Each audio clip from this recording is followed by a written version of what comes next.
A happy family is traveling through Maharashtra by train. There is a young boy, his parents, and his little sister. It should have been an ordinary family journey, but somewhere along the way, the little girl disappears. There's no explanation, no rescue, no resolution. She's simply gone. That is how Uyir begins, and I have to say that the opening immediately got my attention.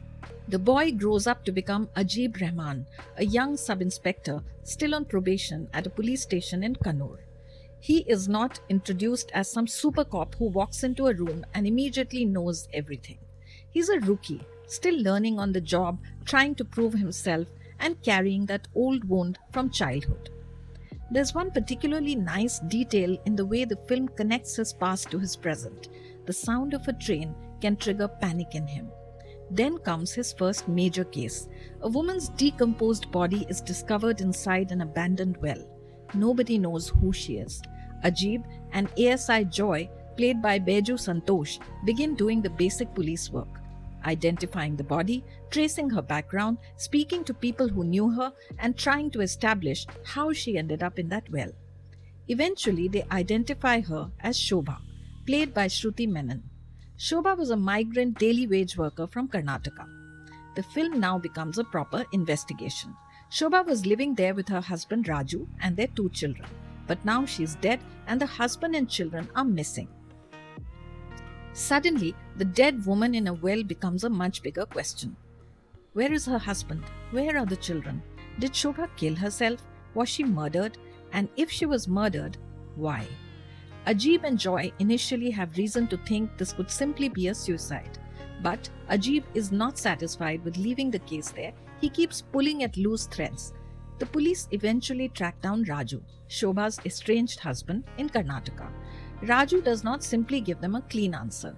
His account of what happened introduces more questions, and the police have to work out what they can believe. Raju becomes the central figure they have to investigate, and Vinod Sagar plays him in a way that keeps you wondering whether you're looking at a grieving husband, a frightened man, a liar, or someone hiding something much worse. The police question him, and the case seems to move in one direction. Then, something changes. A new piece of information appears. The story we have been hearing begins to look different. Through flashbacks, we learn that there is no one single truth to this story. I like the idea behind this. The problem is that the film keeps doing it, and doing it, and doing it again. This repetition starts to slow down the pace. The editor should have sliced off about 20 minutes, I feel. But of course, you can't stop watching because it's the kind of story where you feel something big is around the corner. For Ajeeb, the missing children are particularly important because he lost his own sister on a train. That gives his determination a different quality. Emotionally, he cannot walk away from the case, and I like that about him. Joy is important here too. Baiju Santhosh gives the film some much needed warmth as the more experienced police officer beside Ajeeb. Joy is practical, he understands how police work actually functions, and he's also humane. The relationship between the 2 men is one of the things I enjoyed because it doesn't feel like the standard senior cop and junior cop formula. There is respect. As the investigation continues, the film moves beyond Kerala.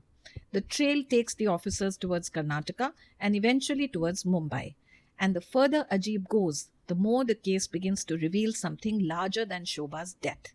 Because Shobha's children are not just a detail in the case, they are the heart of what Uyir is ultimately trying to talk about.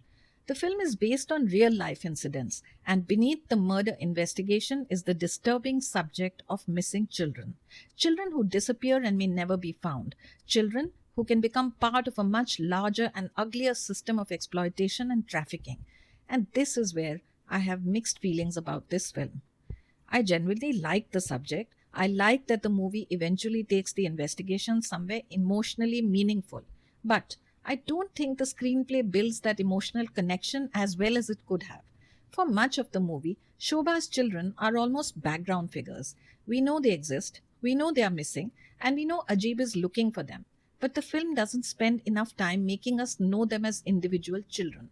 That becomes a problem because the movie eventually wants us to feel the enormous human cost of what has happened. I wanted to feel it earlier. I wanted to know these children before the film told me how important they were. And that for me is one of the biggest missed opportunities in Uyir. The same applies to some extent to Shobha's character. Shruthi Menon does a good job with the character, particularly considering how much of her story is revealed through other people's accounts and flashbacks. There's something heartbreaking about the woman we gradually reconstruct from fragments. But I wanted more of her. I wanted the film to show me Shobha as a person before making me think of her as the dead woman at the center of a police investigation. Roshan Mathew, of course, carries a lot of the movie. He plays Ajeeb without overdoing the trauma, and that's one of the best things about South Indian movies, I feel. They just keep it simple, drama free. At home, he has his wife, and there's an ordinary domestic world. The direction by M. Padmakumar has some strengths too. I like the procedural portions because they are relatively grounded. The officers actually do police work. They trace people, question suspects, and follow leads rather than magically solving the case through one brilliant deduction. That sense of legwork is one of the film's better qualities. But the film also feels old fashioned in its storytelling. And some of the so called twists are easy to see coming.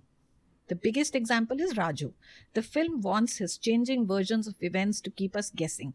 But instead of making him a genuinely fascinating, unreliable narrator, it sometimes feels like the screenplay is simply withholding information because it needs another twist later. That weakens the mystery because the investigation itself is not actually bad. The problem is the way the film presents it. There is a good police story buried inside Uyir. A young probationary officer finding a decomposed body in a well. The victim turning out to be a migrant worker with a missing husband, missing children. The husband is tracked down across the border and his family doesn't quite add up. The police are suspecting that what looks like suicide may actually be something else. That's enough material for a gripping thriller.